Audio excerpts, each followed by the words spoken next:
মুসলমানের পায়ের তলায় মাটি নাই, এক গরু খাওয়াকে নিয়ে পর্যন্ত কি হালত তৈরি হচ্ছে।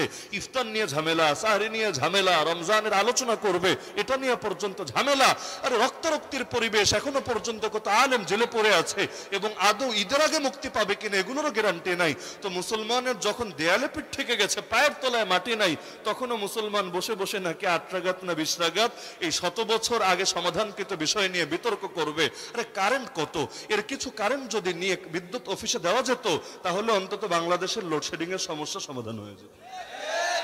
মানুষ এত কারেন্ট পায় কোথায়? কারেন্ট হয়ে গেছে এত বেশি, পুরো দেশ যখন পুড়ছে, আর যখন মুসলিম উম্মাহ বড় পেরেশানির মধ্যে পড়ে আছে, যখন শাহজালালের বাংলাদেশে নয়া গৌর গোবিন্দদের পদধ্বনি শোনা যাচ্ছে, ওই সময় কিছু মানুষ বসে বসে আলতু ফালতু কি কি বিতর্ক করা যায় এগুলো নিয়ে মেতে আছে। That's the funniest thing I've ever seen in my life.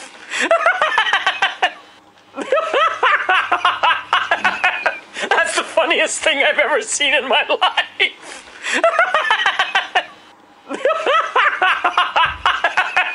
That's the funniest thing I've ever seen in my life.